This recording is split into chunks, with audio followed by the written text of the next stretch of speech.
Draymond, Ramon. Hello guys! Ito na yung part 2 ng aming Anawangin Adventure. So, pinaghintay pa kami dito sa may bungad ng mga cottages. Kasi punong-puno daw ang kanilang mga cottages.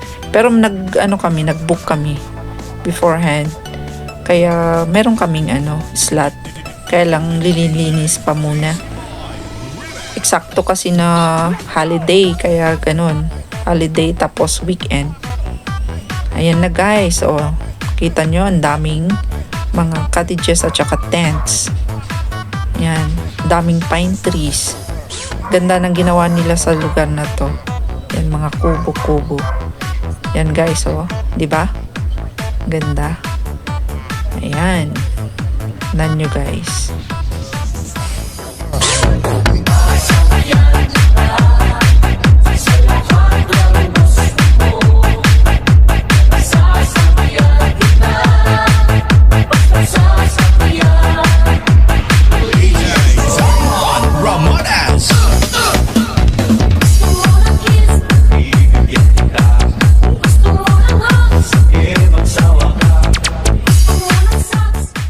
So yan guys, meron na kaming cottage. Pasok na kami sa aming kubo. Yan. Ang ganda. Yan. Buhat-buhat na naman namin ang aming mga gamit. Ayan, malapit kami dun sa mountain. Akyat kami dyan later. Ayan. May mga upo-upuan na rin. Kaya, yun. Mag-aayos pa kami ng mga gamit. Ilalapag muna namin. Tsaka Ayan, mga tents nila daming tents na nauna na. And guys, ayan. Dito ako sa labas at nag-aayos pa sila. Ayan. Nakarating din kami sa wakas. Let's go!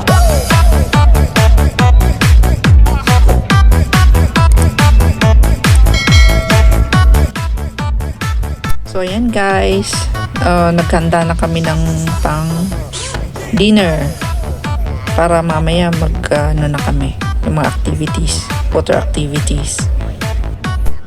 So ayan yung side nung kubo. Tutulog na sila. Ayan. Ang ganda yung mga nila. Ang place talaga. Ang presko-presko. Ang dami nilang pine trees. Ayan, tsaka mga cottages. Diba guys? Ayan. Marami silang tubig dito. In fairness. Malinis. Ayan. Hugas sila dyan. Guys. Hugas-hugas.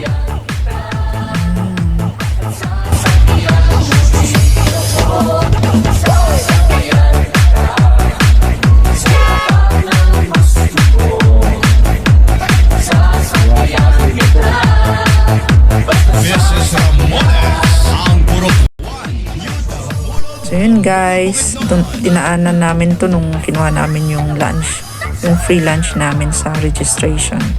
Yan. Yan na yung free lunch namin guys. Kain na tayo. Tapos yan, tapos kumain. Nagpasyal-pasyal ako sa may gilid. Yan guys. Pasyal ako dun sa may likod. Yan yung ginawa nilang CR bathroom. Yan, sa likuran yan ng kubo. Yan, yung pinaghugasan. Ayan, diba okay na rin guys?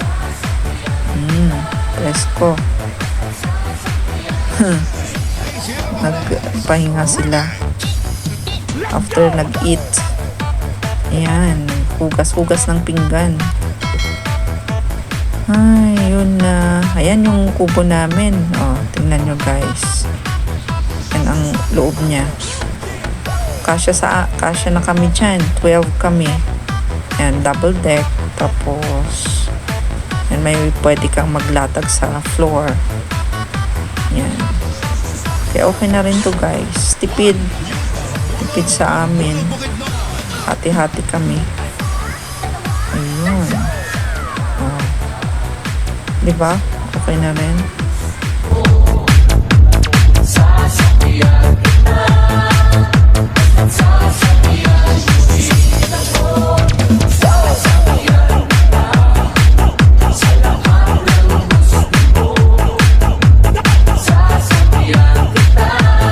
So pumunta na kami guys sa may registration area para magpa-reserve ng banana boat. Doon kasi nagbabayad. Ayan mga cuties. Oh, di ba? Dala-dala pa nila. Ayan, dami pang mga boat na dumarating. Ayan guys. Oh, kita niyo naman ang view. Ganda. Ayan, mga boat. Ayan guys. Ang clear ng tubig. Sigurado mag-i-enjoy kayo dito guys. Yan. Yan oh. Ayan yung banana boat. Nakalinya sila. Sila muna bago kami. Yan. Pupunta na sila. Ready na. Yan. 10 tao ang pwede sa isang banana boat. Yan. O diba? Pagbalik nila kami naman. Kaya yan. Yan guys. Yan. Habang naghihintay kami guys, yan, laro-laro pa kami sa tubig. O di ba? Yan, swim. Nag-prepare na kami kaagad. Excited kami masyado eh. O, may vest na kami. Para ready na. Di ba guys? O, langoy-langoy muna kami habang inaantay. Pag di ka marunong maglangoy yan, mag-vest tayo. Para sigurado hindi tayo malulunod, 'di ba, guys? Yan. O, 'di ba? Enjoy lang. Mag-unwind paminsan-minsan. Ba, guys? O. Sarap magtampisaw sa tubig. Ay, nako. Kailan pa kaya ulit ako makakabalik dito? O, diba? Yan, guys. Mahilig ng mga langoy-langoy, tubig. Maganda dito. Yan. O, yan yung aakyatin din natin later on. Yung sa bundok. Para makita natin yung buong, island. Yan, guys, o. Diba ang ganda ng view? O, andyan na pala yung banana boat eh. Nakabalik na sila. Kami na ang susunod. Yehey! Tara na guys, sakay na tayo. Ayan na. Ayan, sakay na talaga kami. Ayan.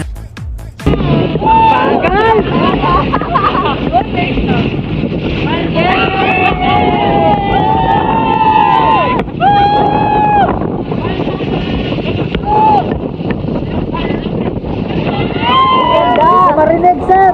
Ano po? Ano? Kumakapit ka.